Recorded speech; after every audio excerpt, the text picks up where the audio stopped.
Students welcome to my YouTube channel.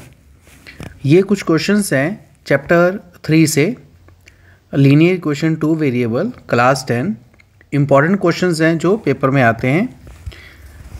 तो ये 11 questions हैं जिनका सॉल्यूशन मैं आपको इसके साथ बताने वाला हूं। तो आप एक बार इन क्वेश्चंस को देख सकते हो। वन बाय वन मैं इन क्वेश्चंस को सॉल्व करने जा रहा हूँ इसके नीचे। तो सबसे पहले आप इन क्वेश्चंस को देख लीजिए कि ये क्वेश्चन जो है, और यही क्वेश्चन हैं जो पेपर में पूछे जाएंगे।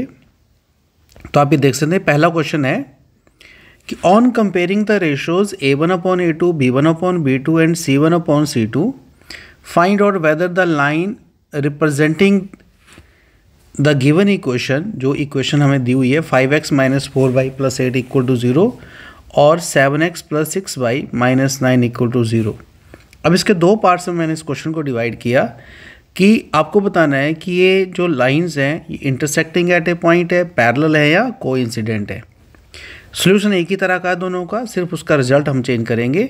और दूसरा है कंसिस्टेंट है या इनकंसिस्टेंट है।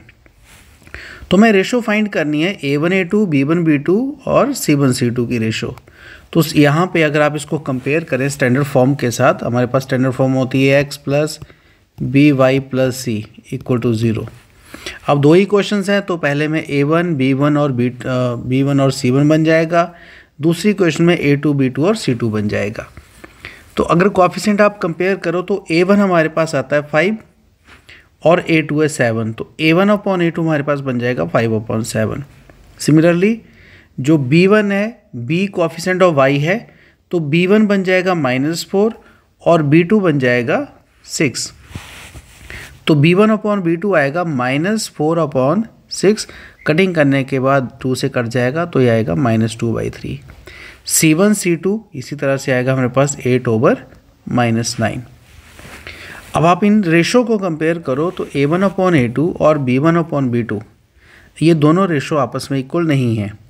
जब फर्स्ट टू रेशो इक्वल नहीं होगी तो हम थर्ड को नहीं देखेंगे, क्योंकि इसी से हमें एक रिजल्ट मिल जाता है कि कंडीशन आती है कि अगर पहली दो रेशोज a1/a2, b1/b2 इक्वल नहीं है तो वो जो लाइंस होंगी वो इंटरसेक्टिंग एट ए पॉइंट बनती है, क्योंकि एट ए टाइम एक ही रिलेशन बनता है। तो यह आएगा इंटरसेक्टिंग एट ए पॉइंट। और जब ये इंटरसेक्टिंग एट ए पॉइंट है तो उसका एक सोल्यूशन होगा।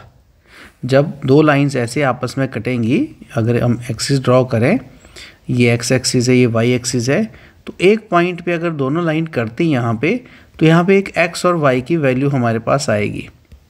मीन्स एक वैल्यू x की होगी, एक वैल्यू y की होगी। ये x की वैल्यू आ जाएगी, ऐसे y की वैल्यू आ जाएगी। तो यहाँ पे हमें एक सोल्यूशन मिलेगा, यूनिक सोल्यूशन मिलेगा। इन एक पॉइंट पे इंटरसेक्ट करेंगे और जब हमें सोल्यूशन मिल जाता है तो उसे हम कहते हैं कंसिस्टेंट लाइन्स।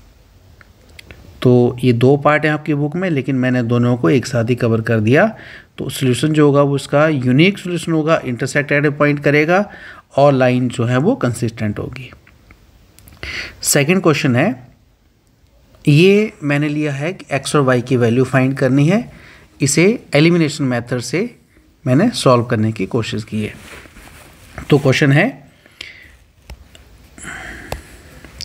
सॉल्व, ये जो इक्वेशन लिया वो डेसिमल वाली ली है, बाकी तो सिंपल है इसमें कि 0.2x + 0.3y = 1.3 and 0.4x + 0.5y = 2.3।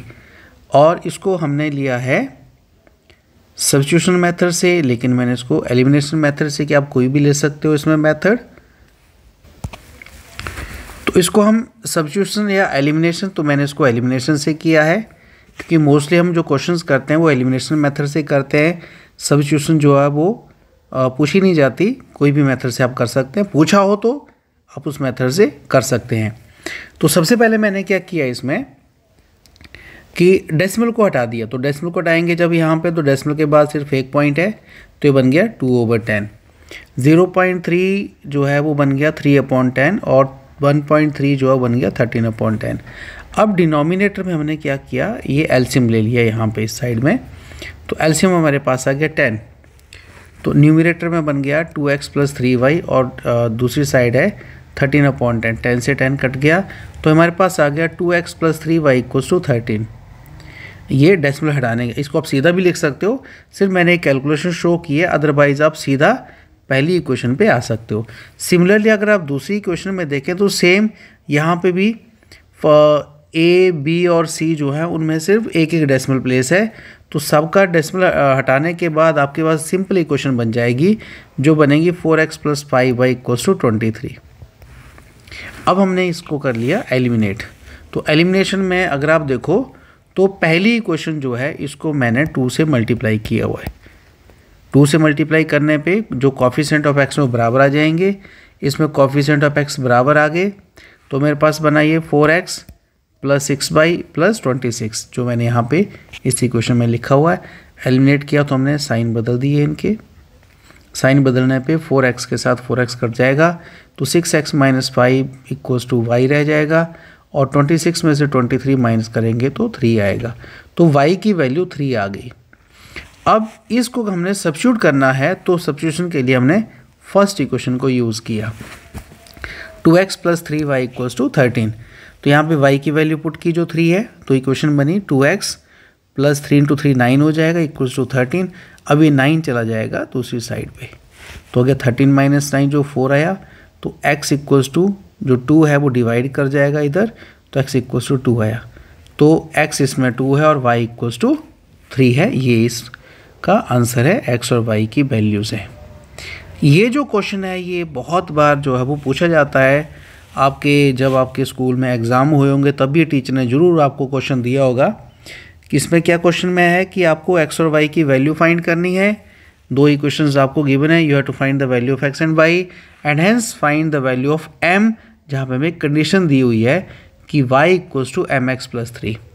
तो पहली कंडीशन पे आ जाते हैं। इक्वेशंस हैं 2x + 3y = 11 और दूसरी हो गई 2x - 4y = -24। इसमें अगर आप देखो तो x के कोफिशिएंट सेम है, तो हमने क्या किया, सब्ट्रैक्ट कर दिया, सब्ट्रैक्ट करके ये साइन बदल जाएंगे, तो 2x से 2x कट गया, 3y + 4y हो गया 7y = 11 + 24 हो गया 35। तो y ये जो 7 है 30 इसको डिवाइड कर जाएगा 35 को, तो y की वैल्यू हमारे पास आ जाएगी 5। अब ये y की वैल्यू 5 हम फर्स्ट इक्वेशन में सब्स्टिट्यूट कर रहे हैं यहाँ पे, तो हमारे पास जो फर्स्ट इक्वेशन है वो आ गई 2x + 3y = 11। तो 2x + y की वैल्यू हमने पुट कर ली यहाँ पे, जो 5 है, 3 5 = 15 हो जाएगा, 15 दूसरी साइड चला जाएगा तो हो जाएगा -15। देखिए ये ध्यान रखिएगा कि 15 लेफ्ट साइड से राइट साइड में जाएगा तो बाद में लिखा जाएगा तो -15 हो जाएगा, तो x हमारे पास आ गया -2। अब जो हमें कंडीशन दी है कि y = mx + 3, इसमें वैल्यूज़ पुट करेंगे x और y की, तो y हमने पुट कर दिया 5 और x की वैल्यू है -2। तो सॉल्व किया इसको, ये जो 3 है ये हमारे दूसरी तरफ आ गया, 5 - 3 = -2m, तो 5 - 3 हो गया 2, तो 2 = -2m, तो m हमारे पास आ गया 1। 3 नंबर का क्वेश्चन ये जरूर 5 में भी पूछा जा सकता है, और 3 नंबर में तो ये पक्का क्वेश्चन आता है इस चैप्टर से। नेक्स्ट क्वेश्चन है कि the difference between 2 numbers is 26 if one of the number is 3 time the other, then find them. तो यहाँ पे देखिए 2 वेरिएबल में, इसको आप सिंगल वेरिएबल में भी कर सकते हो, लेकिन हम लीनियर इक्वेशन 2 वेरिएबल कर रहे हैं तो इसको हम 2 वेरिएबल के साथ करेंगे। तो एक नंबर हमने मान लिया x और सेकंड नंबर है y। अब हमने कंडीशन यहाँ से ली कि difference between the number is 26 and one number is greater than other by 3। अच्छा, इस क्वेश्चन में क्या है कि अगर मैं x और y को लूँ और कोई कंडीशन नहीं लगाऊँ, तो मुझे क्या करना पड़ेगा कि जो मैं कंडीशन ले रहा हूँ x - y = मुझे जो डिफरेंस है वो +-26 रखना पड़ेगा। ये कब है, अगर मैं कंडीशन नहीं लेता, लेकिन मैं यहाँ पे कंडीशन लूँगा कि let x is greater than y। जब मैं एक कंडीशन लिख लेता हूँ x is greater than y, तो मुझे इस कंडीशन को लेने की ज़रूरत नहीं है। अगर आप ये नहीं लिखते हो तो यहाँ पे कंडीशन लोगे, 2 वैल्यूज़ बनेंगी। अब इस कंडीशन के अकॉर्डिंग मैंने माना है कि x जो है वो y से बड़ा है। अगर x y से बड़ा है तो इस कंडीशन में देखिए कि one number is 3 time the other, तो मेरे पास आ गया x = 3 टाइम y, क्योंकि x बड़ा सपोज किया है मैंने। और तो यहाँ से आ गया कि डिफरेंस ऑफ नंबर 26 है, तो x - y = 26। ये मेरी पहली कंडीशन से आ गई कि एक नंबर दूसरे का 3 टाइम है, और ये दूसरी कंडीशन आ गई कि डिफरेंस ऑफ नंबर इज़ 26। अब मैं इसकी बात कर रहा था, अगर हम ये कंडीशन नहीं लेंगे, ये जो मैंने लिए कि x is greater than y, तो आपको फिर ये जो कंडीशन है कि x minus Y equals to plus minus 26 लेना पड़ेगा। तो आप यहाँ पे फिर दो वैल्यूज़ आएंगी, दो बार आप एलिमिनेशन या सब्स्टिट्यूशन मेथड लगाओगे। तो मैंने सिंपल से किया है कंडीशन लेके। अब क्या किया, x की वैल्यू जगह मैंने 3y पुट कर दिया।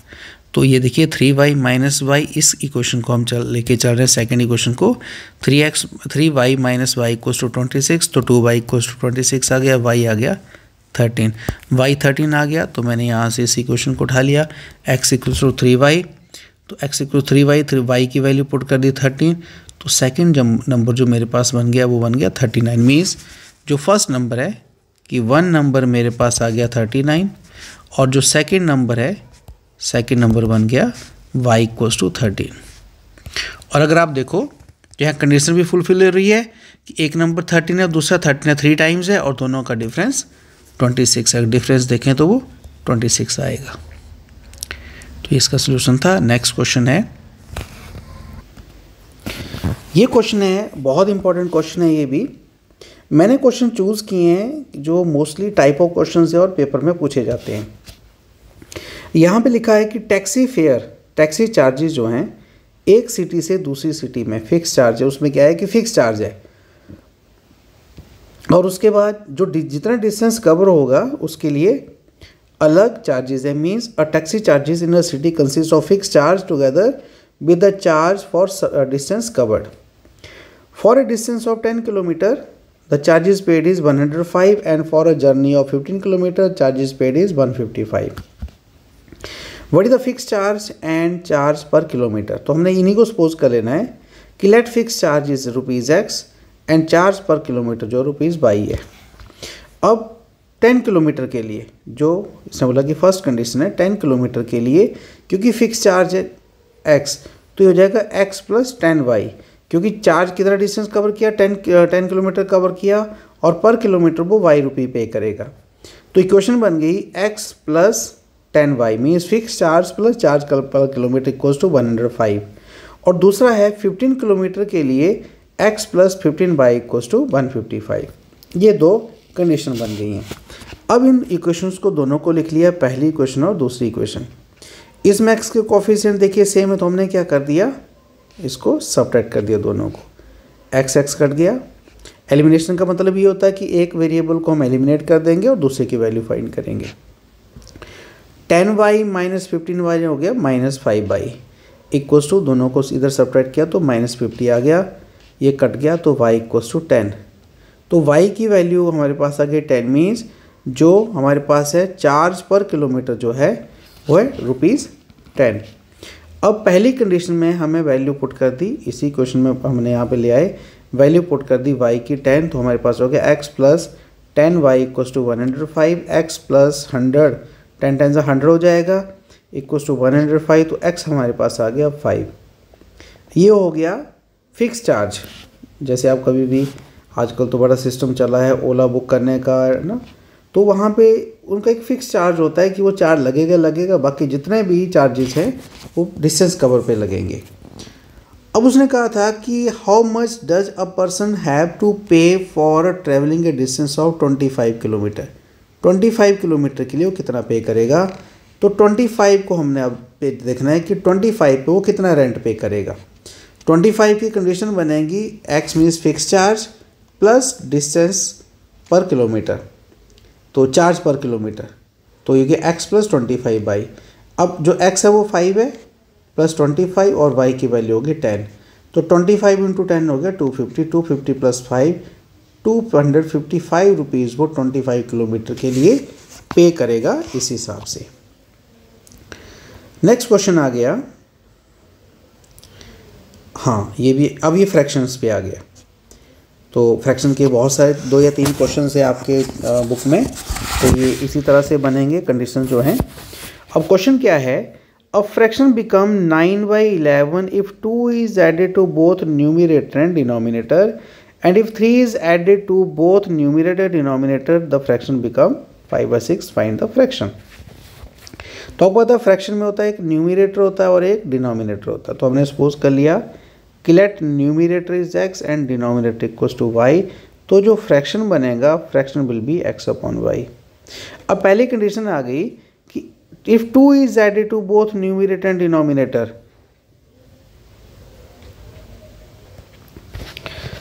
now the condition is if 2 is added to both numerator denominator, तो हमारे पास फ्रैक्शन बन गया x/y। तो यहाँ पे आ गया 2 ऐड कर दिया, मीन्स दोनों में हमने x और y में 2 ऐड कर दिया, तो फ्रैक्शन बन जाएगा 9/11। अब क्रॉस मल्टीप्लाई किया, इसको 11 कर देगा, x+2 को मल्टीप्लाई तो बन जाएगा 11 इंटू x+2 और 9 मल्टीप्लाई करेगा y+2 को। ब्रैकेट ओपन किया, 11 इंटू एक्स हो गया 11x plus 2 into 11 22, 9y plus 18। अब 9y आ गया लेफ्ट साइड में और 22 चला गया राइट साइड में, तो बन गया 11x minus 9y equals to -4। -4 कैसे आएगा? 18 माइनस 22 -4 बनाएगा। सिमिलरली सेकेंड कंडीशन है if 3 is added to both numerator and denominator it become 5/6। अगर 3 ऐड कर दे मीन्स x+3 और y+3 कर दें तो हमारे पास बनेगा 5+6। अब यहाँ पे आ गया 6 क्रॉस मल्टीप्लाई कर दिया, तो ये आ गया 6 इंटू x+3 और 5 इंटू y+3 मल्टीप्लाई किया, 6x + 18 equals to 5y + 15। 5y चला जाएगा लेफ्ट साइड में, 18 चला जाएगा राइट साइड में, हमारे पास आ जाएगी equation 6x - 5y equals to -3। अब दोनों ही क्वेश्चंस को हमने देखिए यहाँ पे दोनों ही क्वेश्चंस लिखी हैं, एलिमिनेट करना है। तो क्या किया, पहली क्वेश्चन को 6 से मल्टीप्लाई, दूसरी क्वेश्चन को 11 से मल्टीप्लाई कर दिया। अब 6 इंटू 11 बन गया 66, 6 इंटू 9 हो गया 54, 6 4 जा 24। सिमिलर 11 6 जा 66, 11 5 जा 55 और 33। अब देखिए कोएफिशिएंट हमने कोएफिशिएंट किए हैं x के बराबर और ये दोनों पॉजिटिव हैं, तो हम इसको सब्ट्रैक्ट कर देंगे तो साइन बदल जाएगा यहाँ पे। तो यहाँ से 66x कट गया, 55 माइनस 54 हो गया y इक्वल्स टू 9, तो y की वैल्यू हो गया हमारे पास 9 आ गई। अभी y की वैल्यू 9 हम इस इक्वेशन में, इस सेकंड इक्वेशन में सब्स्टिट्यूट करने जा रहे हैं। तो y इक्वल्स टू 9 हम पुट करेंगे, तो यहाँ से 5 इंटू 9 बनेगा, 5 इंटू 9 हो गया 55, ये 55 जाएगा राइट साइड को, क्योंकि माइनस का है तो प्लस हो जाएगा, 3 + 45 इक्वल्स टू 42 हो जाएगा। ये 6 आगे हमारे पास कंडीशन आ गई 6x इक्वल्स टू 42, तो x हमारे पास आ जाएगा 7। तो फ्रैक्शन बना x/y, x की वैल्यू है 7 और y की वैल्यू 9, तो ये जो रिक्वायर्ड फ्रैक्शन आ गया 7/9। अब अगला क्वेश्चन है कि 5 year hence age of Jacob will be 3 times the age of his son, and 5 years ago Jacob's age was 7 times as the age of his son. Find their present ages. तो हम क्या करेंगे, इनकी दोनों की present ages ले लेंगे कि प्रेजेंट एज ऑफ जैकब की x ईयर ले ली और सन की y ईयर ले ली। अब यहाँ पे कंडीशन थी 5 year hence means after 5 year. तो आफ्टर 5 ईयर क्या होगा, दोनों की एज में x और y में 5-5 साल ऐड हो जाएंगे, तो ये बन जाएगा जैकब की एज बन जाएगी x+5 और सन की बन जाएगी y+5। क्योंकि आज उनकी एज है x ईयर, तो 5 साल के बाद ऐड हो जाएंगे 5 साल, तो ये दोनों की एजेस बन जाएगी। अब उसने कहा कंडीशन में कि 5 साल के बाद जैकब की एज उसके सन के 3 टाइम हो जाएगी, means age of Jacob will be 3 time the age of his son. ये हमारे पास एक क्वेश्चन बनी, इसमें वैल्यू पुट करके हम कंडीशन बनाएंगे। तो जैकब की एज है x+5, तो ये हो गया x+5 और उसके बेटे की है y+5, क्योंकि 3 टाइम हो जाएगी, कंडीशन दी हुई है कि 3 टाइम यहाँ पे हो जाएगी 3 टाइम, तो 3 से मल्टीप्लाई कर दिया, 3 से मल्टीप्लाई कर दिया क्वेश्चन, तो बनेगा 3y + 15, 3y आ जाएगा लेफ्ट साइड में, 5 चला जाएगा राइट साइड में, तो हमारे पास कंडीशन बनेगी x - 3y = 10। सिमिलरली उसने कहा था क्वेश्चन में कि 5 years ago, 5 year ago means 5 साल पहले, तो प्रेजेंट एज है उनकी x ईयर्स, तो 5 साल पहले दोनों की एज हो जाएगी x+5 - 5 और y - 5। जैकब की हो जाएगी x - 5, सन की हो जाएगी y - 5। वो कह रहा है कि जैकब की age of Jacob will be was 7 time 7 time हो जाएगी। तो यहाँ पे क्या होगा, सेम कंडीशन आएगी जो कंडीशन हमने यहाँ पे लिखे, लेकिन यहाँ पे क्या होगा, वो 7 टाइम आ जाएगी। Age of Jacob will be 7 time, age of Jacob was 7 time age of son. तो सेम कंडीशन आ गई। यहाँ पे भी हमने देखिए इक्वेशन निकाली है और इक्वेशन बन गई x minus 7y equals to -30। अब दो इक्वेशन आ गई। पहली इक्वेशन है x minus 3y equals to 10 जो हमने यहाँ पे लिखी है फर्स्ट कंडीशन में, और सेकंड कंडीशन में यहाँ पे हमें कोई मल्टीप्लिकेशन की जरूरत नहीं क्योंकि x के कोएफिशिएंट सेम है लेकिन पॉजिटिव है, तो इसको भी हम सब्ट्रैक्ट करेंगे। सब्ट्रैक्ट करने पे क्या होगा, जो सेकंड इक्वेशन है वो साइन बदल जाएगा, मीन्स ये हमारे जो साइन है वो बदल जाएंगे। अब x कट गया, 7y जो माइनस का था प्लस हो गया, तो 7 माइनस 3 आ गया हमारे पास 4y, और 30 प्लस 10, अब क्योंकि 30 माइनस का था प्लस हो गया तो ये हो गया 40, तो y हमारे पास आ गया 10। अब ये y इक्वल्स टू 10 हम कहाँ पुट कर रहे हैं, इस पहली इक्वेशन में। तो x minus 3y equals to 10, तो y की वैल्यू हमने 10 पुट की, जो जहाँ से x आ गया 40 ईयर्स। x के लिए है age of Jacob, age of Jacob 40 year है और एज ऑफ सन जो है वो 10 ईयर। अब कंडीशन चेक कर लेते हैं क्या ये सही है। तो देखिए यहाँ पे अब जैकब की एज होगी 40 ईयर्स और सन की होगी 10 ईयर्स। अब चेक करते हैं कि 5 साल बाद जैकब जो है जो जाएगा 45 ईयर्स का, और उसका जो सन है वो इसमें 5 ईयर ऐड हो जाएंगे तो 15 का बन जाएगा। अब आप चेक कर सकते हैं कि जैकब की एज अगर हम 15 को 3 से मल्टीप्लाई कर दें तो 45 होता है। मीन्स बिल्कुल सही कंडीशन है कि जैकब की एज जो है वो 3 टाइम्स हो जाएगी as compare to his age of his son. तो हमारे आंसर सही हैं।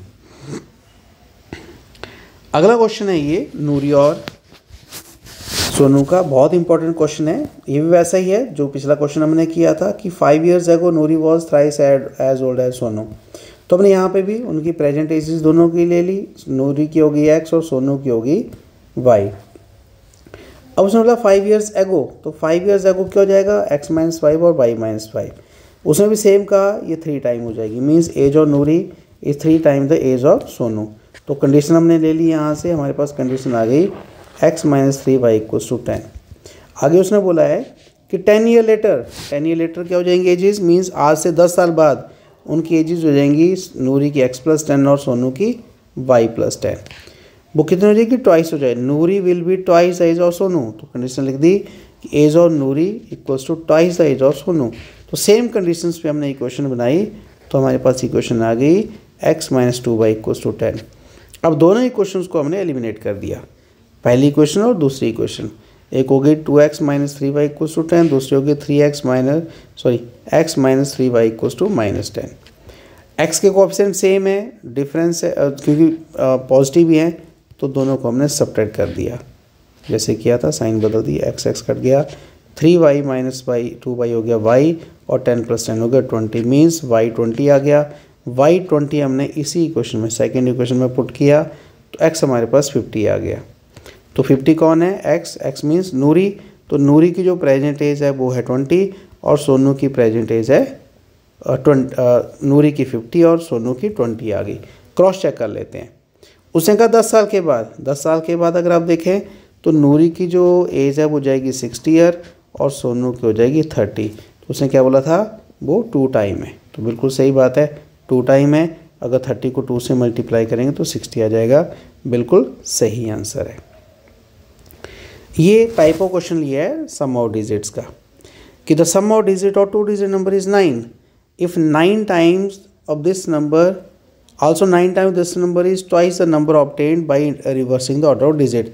जब भी आपको 2 डिजिट नंबर आए तो ये ऑर्डर रिवर्स जरूर जाएगा। तो इसमें हम पहले उस कंडीशन पे आते हैं। सबसे पहले तो हम ले लेते हैं कि इसमें डिजिट एट 1 प्लेस x ले लिया और डिजिट एट 10 प्लेस y ले लिया। तो नंबर हम बनाएंगे, 2 डिजिट नंबर बनाएंगे। उसके लिए फॉर्मूला होता है 10 इंटू 10, t का मतलब हो गया डिजिट एट 10 प्लेस, o का मतलब हो गया डिजिट एट 1 प्लेस। तो 10 ऐसे बनेगा, 10 तो 10 ही रहेगा, डिजिट ऑन 10 प्लेस हो गया y और 1 प्लेस पे x। तो इक्वेशन बनी 10y प्लस x। अब हमने इंटरचेंज किए, आफ्टर इंटरचेंजिंग द डिजिट। अब क्या हुआ, 1 प्लेस पे y आ गया, 10 प्लेस पे x आ गया। तो नंबर कैसे बना, नंबर का फॉर्मूला तो सेम रहेगा, लेकिन क्या हुआ x और y बदल गए।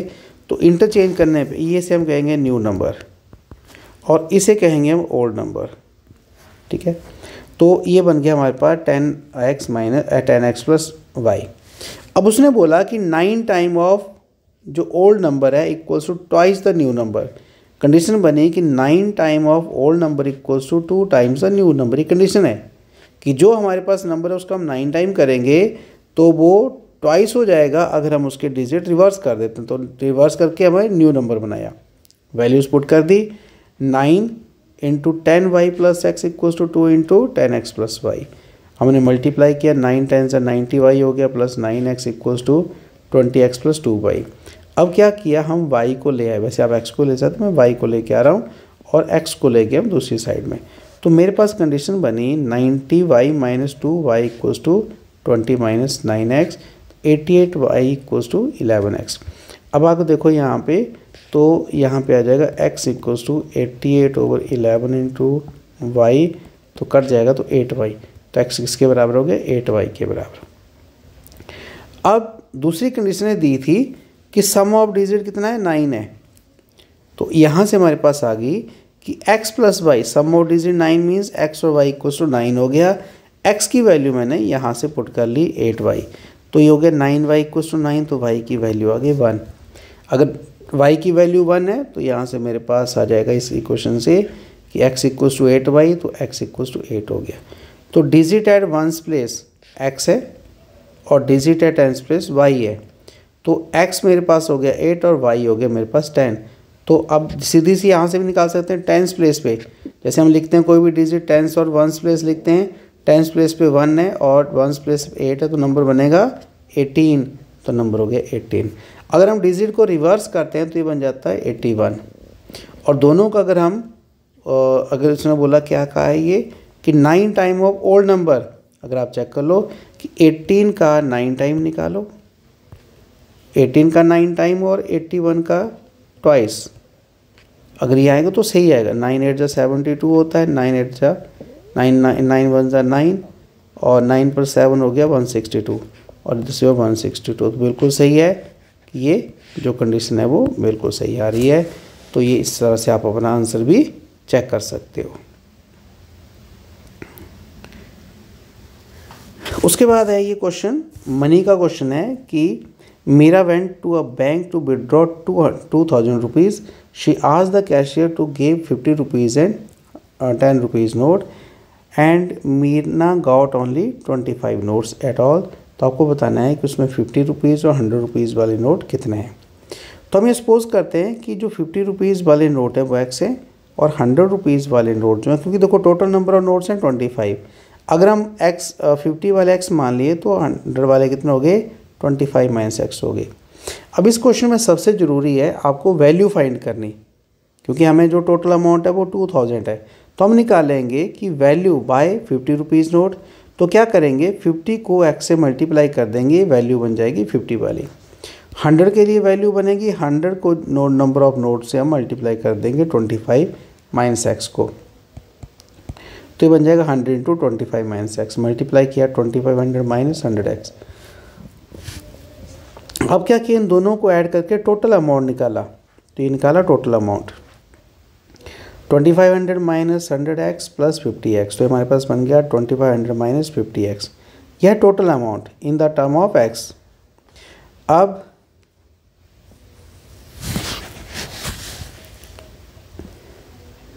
अब यहाँ पे हो गया कि ये जो टोटल अमाउंट है वो 2000 के बराबर है। तो यहाँ से हमने ये इक्वेशन बना ली और वैल्यू पुट फाइंड करके हमने x की वैल्यू फाइंड कर ली विच इज़ इक्वल्स टू 10। तो 10 हमारे पास क्या आ गया, नंबर ऑफ 100 रुपीज़ नोट, और 200 वाले यहाँ से माइनस करोगे तो 15 नोट्स आ जाएंगे। 100 वाले हमारे पास 50 नोट्स आ गए और 50 वाले हमारे पास 10 नोट्स आ गए। अच्छा, मैंने अभी सॉल्व करते देखा कि ये जो क्वेश्चन है ये सॉल्व हो गया 1 वेरिएबल में। वैसे तो यह है लीनियर इक्वेशन का, तो 1 वेरिएबल में सॉल्व हो गया तो कोई बात नहीं, अगली बार हम इसको दूसरे मेथड से भी कर सकते हैं, 2 वेरिएबल में भी कर लेंगे अगले इस वीडियो में।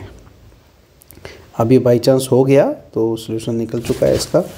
तो आगे चलते हैं। अभी ये क्वेश्चन जो है वो हमने ऑलरेडी जो फिक्स चार्जेस वाला पिछला क्वेश्चन किया था, वैसे ही है, लेकिन क्योंकि ये थोड़ा सा डिफरेंट है तो इसको मैंने थोड़ा डिफरेंट वे से सॉल्व किया हुआ। अब इसमें डिफरेंट क्या है, a lending library has a fix charge for first 3 days and then additional charge for each day thereafter, and Sarita paid 27 rupees for a book kept for 7 days while Sasi paid 21 for a book she kept for 5 days। तो fix charge बताना है और charge per day बताना है कि extra charge कितना हुआ। अब मैंने इस क्वेश्चन में क्या किया कि जो फिक्स चार्ज है 3 days के लिए वो मैंने इकट्ठा एज्यूम कर लिया। आप डिफरेंट भी कर सकते हो। मैंने इकट्ठा किया कि 3 days का जो चार्ज है वो ले लिया x, और उसके बाद जो एडिशनल चार्ज एडिशनल डेज़ के लिए वो मैंने मान लिया y। तो अकॉर्डिंग टू मेरी कंडीशन जो है, अगर मैं 7 days के लिए किसी बुक को मैं अगर बोरो करता हूँ लाइब्रेरी से, तो मेरी कंडीशन बनेगी 3 days + 4 days, और 3 days के लिए मैंने x लिया है तो ये बन जाएगा मेरा x, और 4 days के लिए बन जाएगा 4x, क्योंकि वो पर डे के हिसाब से है। तो इक्वेशन बनेगी x + 4y = 27।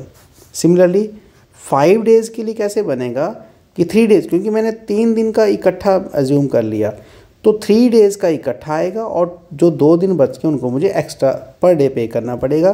तो बनेगा x + 2y = 21। दोनों इक्वेशंस को मैंने लिखा, first equation second equation, coefficient x बराबर है इसलिए मैंने क्या किया, इनको सब्ट्रैक्ट कर दिया। तो जब सब्ट्रैक्ट किया x कट गया, 4y - 2y 2y आ गया, 27 - 21 6 आ गया, तो x = 3 बन गया। ये x = 3 में पुट कर रहा हूँ पहली इक्वेशन में जो यहाँ लिखी, तो यहाँ से आ गया 3 + 4y = 27 और 4y = 24, y मेरे पास आ गया 6। मीन्स जो फिक्स चार्ज हैं 3 days के लिए, 3 days के जो फिक्स चार्ज हैं वो 3 रुपीज़ हैं, and charge additional charge per day जो है वो 6 रुपीज़ है। तो ये कुछ क्वेश्चंस थे अभी तक जो मैंने इस चैप्टर से निकाले थे, और कोशिश की है कि आपको मैं इनको एक्सप्लेन कर सकूं ताकि आपको हेल्प मिले ये क्वेश्चन करने की। इस चैप्टर में जितने पॉसिबल क्वेश्चंस थे, टाइप ऑफ क्वेश्चंस मैंने निकाले हैं, वो सारे मैंने सॉल्व किए इसमें ताकि आपको हेल्प मिले और आप अच्छा कर सको अपने एग्ज़ाम्स में। Thank you so much.